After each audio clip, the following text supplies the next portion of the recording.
What's holding us back? We have not learned from the past. We don't see all work as a process. We don't use our process improvement tools.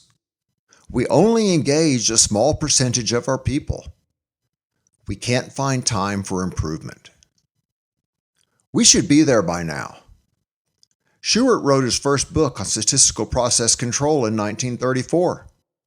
Deming went to Japan in the 1950s to teach the Japanese about variation reduction because no one would listen to him in the United States.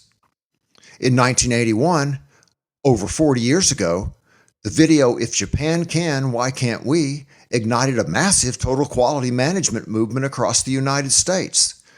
This included the formation of thousands of quality circles and the publishing of many books on the topics of process improvement. Reengineering became the fad of the 1990s, and Lean Six Sigma is the initial process excellence fad of the 21st century. In spite of all the books, training courses, consulting hours, and improvement initiatives that focused on at least one, if not many, of these approaches, we aren't there yet. We should have mastered the art of process improvement by now. After all, over 40 years have passed since Japan was cited as being able to accomplish levels of quality that we in the United States could not. Having said that, in 2007, Toyota, the master of lean manufacturing and employee involvement, became the leading automaker, surpassing all of the U.S. automakers who had been trying to put various forms of process improvement in place for almost 3 decades. What's holding us back? I've been searching for the answer to that question for many years, and I finally feel like I can put my finger on the problem in a concise manner. First of all, we have not learned from our improvement experiences over the past 40+ years like we should have. Secondly, we still fail to see all work as a process, even though Philip Crosby tried to help us see that point at the start of the quality movement almost 45 years ago. Most of our formal leaders struggle to use the improvement tools they are asked others to use, and only a small percentage of the organizations that pursue some form of process improvement choose to engage a high percentage of their workforce. Finally, we simply don't seem to have the time to invest in proactively improving our processes, even though we still seem to waste a lot of time trying to solve problems that just won't seem to go away. What's holding you back? A formula for sustainability. The Sustainability Index is made up of 3 parts.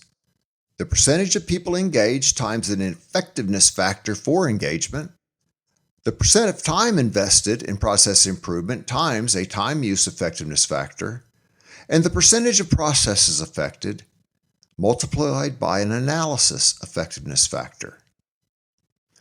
The What's Holding You Back assessment in this workbook can be used to quickly identify why you are struggling to sustain your process improvement initiative in your work team, facility, or organization. It would be nice to think that improvement initiative sustainability could be achieved without addressing these barriers. But my experience with many process improvement initiatives over the past 40+ years has led me to believe differently. I've been searching for the formula for improvement initiative sustainability over this period of time as well. I've experimented with different approaches in a variety of organizational types. I've spent time listening to others describe the challenges they face and are still facing. Most importantly, I've explored the system commonalities that exist between the different organizations that have received the Malcolm Baldrige Award for Performance Excellence. My learnings led me to write this book, develop the assessment itself, and create my own formula for improvement initiative sustainability that is shown above. Please take some time to explore how this formula works.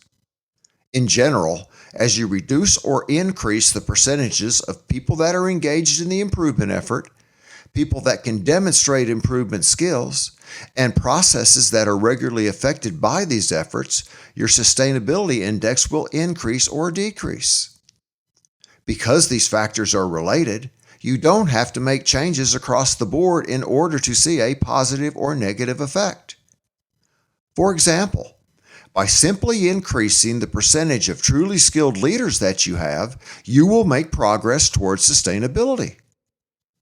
You should note that an effectiveness factor applies in this case. It's not just about spending the time or engaging the people.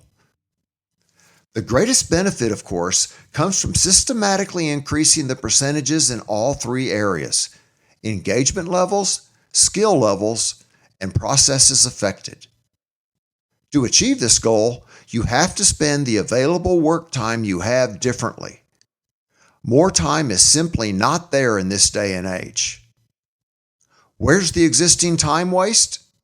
My research tells me that the leverage point for the sustainability effort lies in minimizing, if not eliminating, the non-value added meeting, email and text, and training time that is currently being spent primarily by your formal leaders. If you doubt me, simply ask yourself the following questions. What percentage of the meeting, email and text, and training time that you spend each day is value added? How do you know if this time is being spent in a value added manner or not? Why are some groups allowed to consistently waste time, even though they might make more per hour than the frontline folks? Group exercise number 1. What's holding you back? What percent of your workforce is regularly engaged in process improvement? What percent of your processes are formally managed using process improvement tools? Where do these three percentages place your organization on the what's holding you back matrix? Now, in addition to just looking at the overall percentages of people engaged and processes improved, you can also break these percentages down further. And so, for example, with the engagement percentage, you could look at the percentage with email and internet access, the percentage on process or focus teams, the percentage with process improvement training, and so on.